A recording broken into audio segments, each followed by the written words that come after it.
can hear you purr. Welcome back.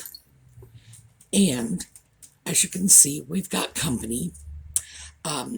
Audie has been in a very affectionate mood lately. And I don't think it hurt that I came over and sort of woke him up. So now he's looking for some cuddle as compensation. Today, I am going to show you some film from the last time I was at the Fancy Schmancy antique store. And this was film that I have not shown you because the lighting was bad. And when the lighting is bad, the camera will struggle to adjust itself to the new lighting conditions. And sometimes the video just gets a little fuzzy and it'll try to focus itself. So let me start by apologizing for that in advance. Still, I thought these were things you might like to see. So I figured we'll do them. Hey, what can I say? We'll just give it a shot. Hopefully it won't be as bad for you as I think it is. Because remember, when I look at it, I'm looking at it from a viewpoint of editing, finding cut points and things like that.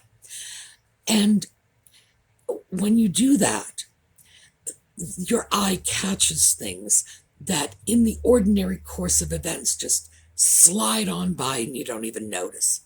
So fingers crossed, maybe your eyes will slide on by and you won't even notice. So when we come back,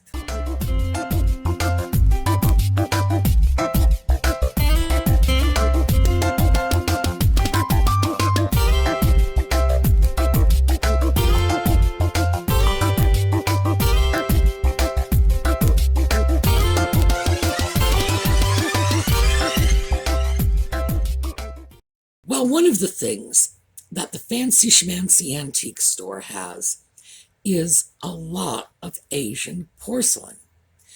And I buy the vintage or antique pieces frequently, but they have some modern pieces. Now, usually I don't pick them up, mostly because basically what I'm looking to show you is older pieces and how to identify them.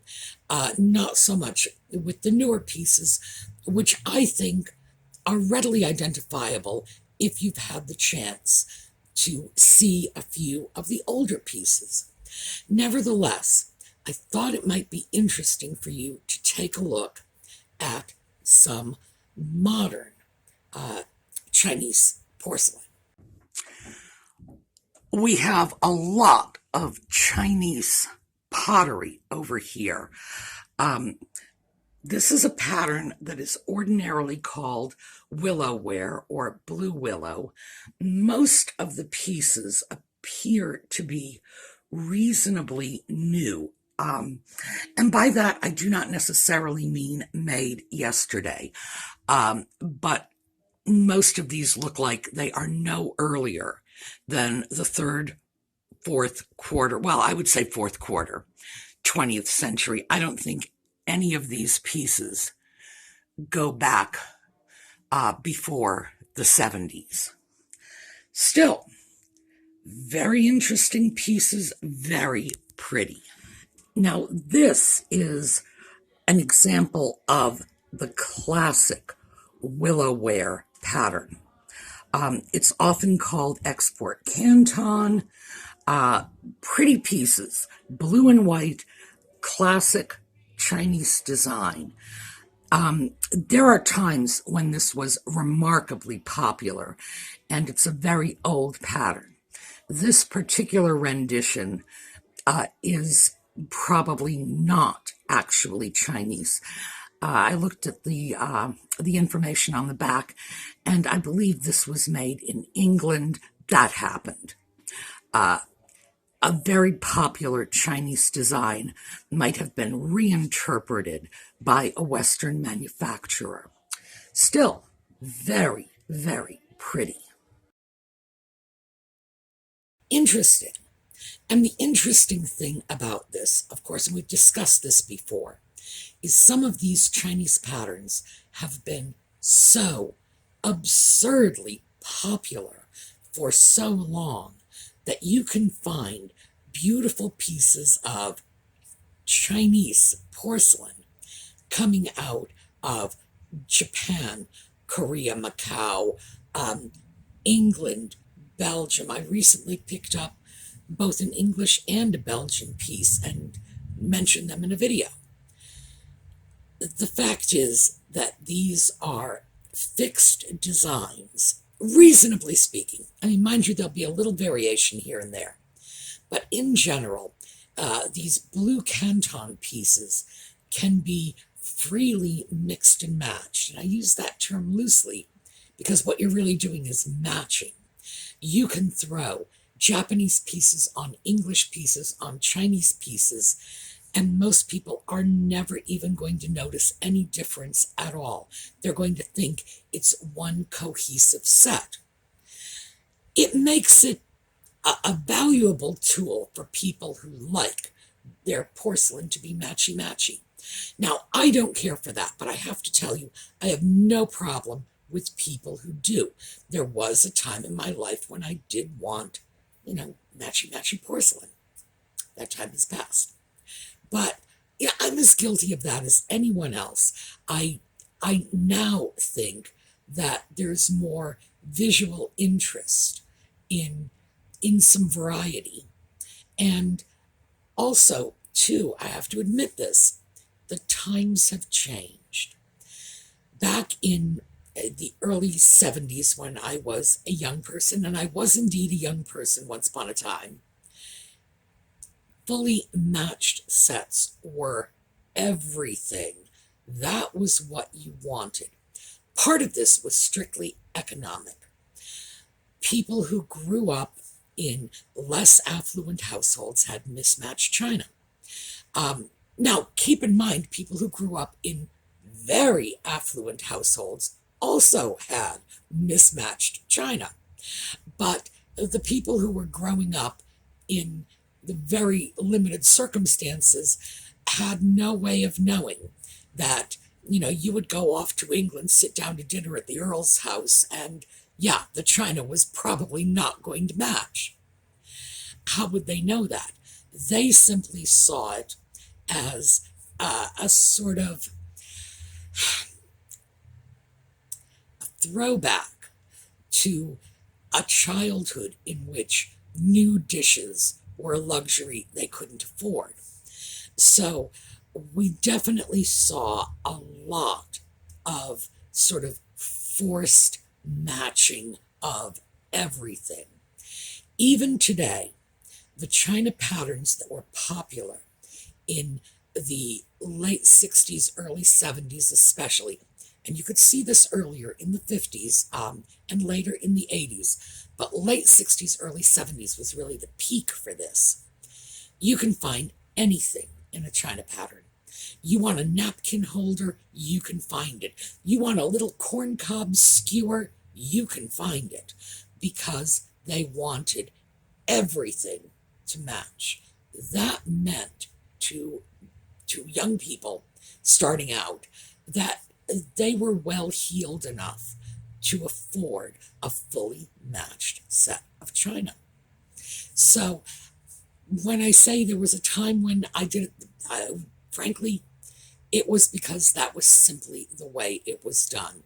Eventually, I moved away from that and said, no, I'm getting what I like, and to heck with the rules.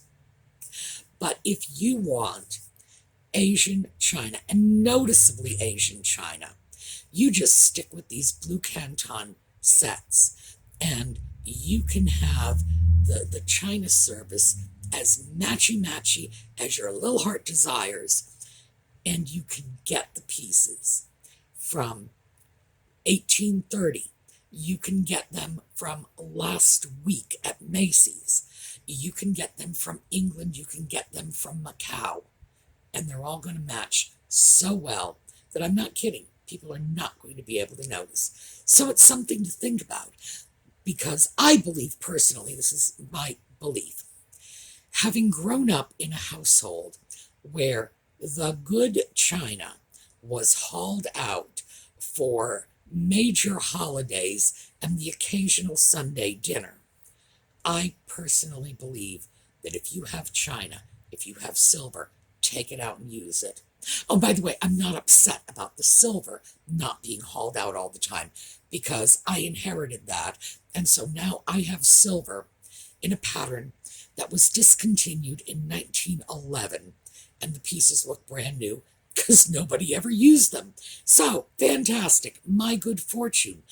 But when you stop and consider, that meant several generations of my family never had the benefit of using them. So, what can I say?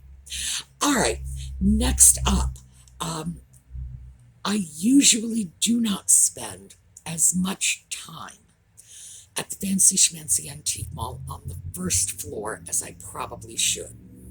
This is a reflection of my own tastes, and I have to own that one.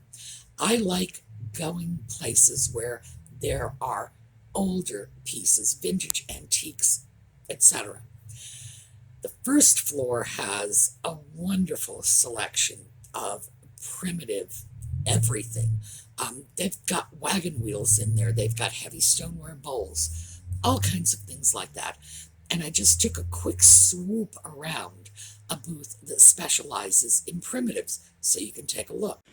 So the last time we were here, we started upstairs and really didn't do much viewing on the first floor. As you can see, primitives are a big part of what is down here on the first floor. So we're going to look around, but before we do that, $75. Nice. It looks to me like this shade has been recently restored. Nevertheless, nice piece. So, we're going to poke around. Interesting. And see what we can find. Well, as I say, this is me. This is a style that just doesn't really appeal to me. And I've talked about that many times, as you know. I have friends who decorate in this style, and their homes are beautiful, and they're comfortable, and they're well appointed. They hang together wonderfully, but it's just not my thing. As a consequence, I tend to give it short shrift. And I know I shouldn't do that because I'm not making these videos, to make sure everybody just likes what I like and nobody gets to like anything else. That would be crazy. I know a lot of you do like primitives.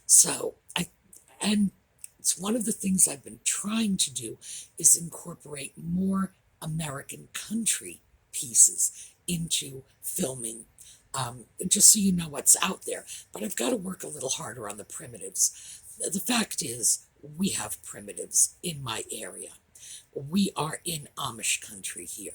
So we have stuff that would be considered vintage primitives somewhere else in the country. Here, it is considered the next door neighbor's wash basin. It's just that simple.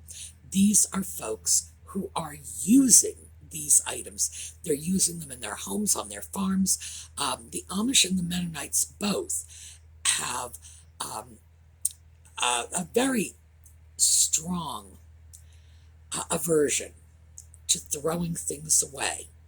They also have a bit of an aversion to things that are too modern. As a consequence, they will end up using things that have fallen out of fashion a long time ago. They got no problem with it. So we have a lot of great things around here. And as I say, I'm going to make more of a point of showing them to you. That was just, one booth I just sort of filmed in passing. But there are more there. And that's one of those. Let me know in the comments, do you want to see more primitives? Because if you want to look at them, we've got them. All right, next up, this is, boy, anything but primitive. Well, this is a very sweet piece. It's painted. It's a sugar chest. The top lifts up. So this will go up, and in here, this section is going to be open. We have 2 drawers and then a little cabinet area on the bottom. Nice piece. Oh, price on this, $220. That's actually kind of a steal. Now that piece was a painted sugar chest, and this dates back to the time when sugar was a commodity. You could use sugar to pay your bills, like literally hand someone a bag of sugar in lieu of money. Sugar chests were locked, and the lady of the house would keep the key. Very often, even the housekeeper would not have the key to the sugar chest. That's how valuable sugar was. When you see pieces like this, it's not just about the piece. It's about that slice of history, about being able to look at a piece like that and just sort of go back in time and say, yeah, for a couple of bucks, I can get a bag of sugar like this. And when sugar first hit the market, of course, sugar has a very, deplorable, best word I can use, only word out there, deplorable history. Sugar was harvested by slave labor. It was extremely labor intensive. The sugar cane had to be cut. It had to be boiled down. It had to be stirred the whole time. It was a process that took days.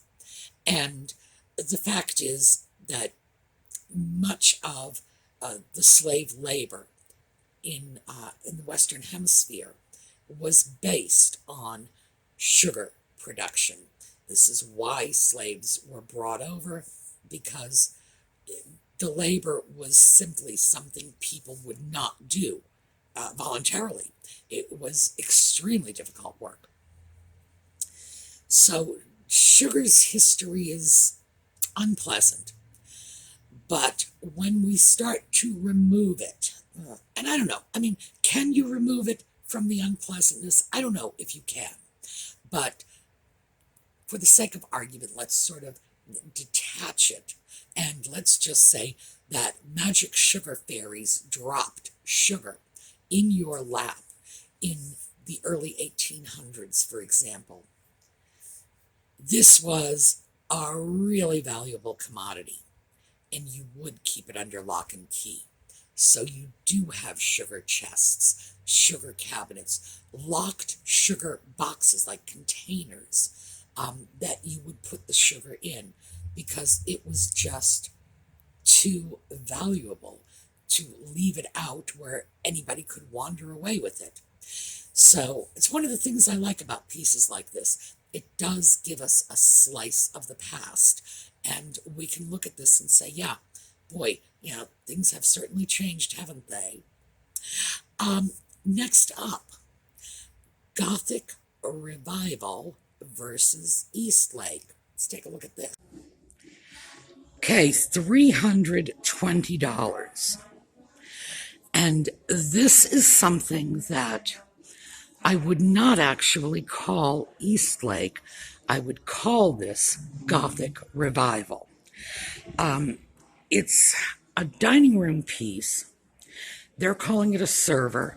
I would be more inclined to call it a sideboard, but hey, tomato, tomato. And it has our Eastlake elements, the incised designs, the applied decoration. So here's why I would be more likely to call it Gothic Revival. Our really interesting head here. I do not know what that is. A green man, the north wind.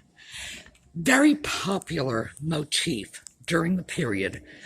Remember, Eastlake arts and crafts, particularly the renditions in the United States, were much more inclined to have naturalistic elements in it, like this.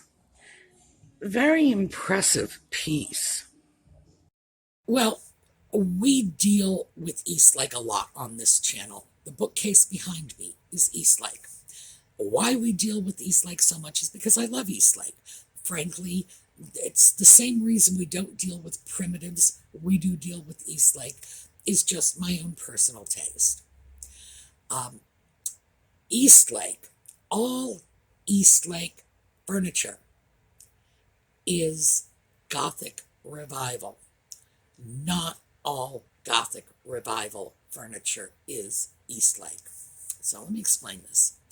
The Gothic period ran from about 1150 right up until about 1600. So that is 450 years, and if you know anything at all about medieval Europe, you will know that is a 450-year period in which things changed massively. We went from the Dark Ages into the Renaissance in that period. My gosh, we got out of the Renaissance, we got into the Reformation in that period, so huge block of time. In terms of art, just to give you a little perspective, I'm going to give you 3 artists whose lives were completely contained within the Gothic period. Donatello, Van Eyck, and Dürer. So these 3 artists had their entire lifetimes encapsulated in that 400-year period.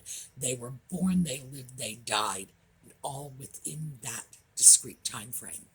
And when you look at their art, Donatello's art was just barely coming out of the Dark Ages. And Dürer was moving in toward what we consider to be modern art, moving away from things like the symbolism of the medieval period and very realistic images. So that's just to give you sort of one sense of what was going on in this very lengthy period. We had some Gothic Revival periods. The first notable one was around 1750, and that was in England when they began building Gothic Revival homes and, frankly, mansions. The Gothic Revival architecture style lasted for maybe 70, 80 years. Went from 1750 right up through 1820 to 30 maybe. Very interesting, because in this period, when you had your Gothic Revival mansion, sometimes, not always, the English is strange like this, sometimes you would want Gothic Revival furniture. It wasn't really a revival period. What it was sort of one-off Gothic Revival pieces that would have been made to match a Gothic Revival exterior. That's really sort of what was going on. Around 1830, around the time that Gothic architecture was falling out of fashion, the Gothic furniture revival movement was really coming into its own. That, just as sort of shorthand, that was around 1850, roughly around the time just before the Civil War. It started in around 1830 when the architecture began falling away. Who knows why that is? And lasted for about 30 years, right up until about 1860. And that was a major period. A lot of Gothic Revival furniture came out of this. A lot of Victorian furniture has clear Gothic Revival influences. And then Charles Locke Eastlake came along in 1889 and brought out his household taste book, and that created the Eastlake period, which of course is just another Gothic Revival period. My bookcase comes from that period. So even though it is a Gothic Revival piece, it's specifically an Eastlake piece. But since the pieces that were made before Eastlake was born could be Gothic Revival as well, it's clear to see how it is that there are many different Gothic Revivals, and Eastlake is just one of the many. All right, that's probably about as much hardcore stuff as we're ready for today. Don't forget to go over to the SueMe's Angels Facebook page, because you want to check in, take a look at the giveaways, still going on, still going strong. So go in, sign up, get yourself some holiday cheer. And I will see you tomorrow, and we're going to sort of sail our way out of here with another merry little slideshow. All right, take care and have a great day.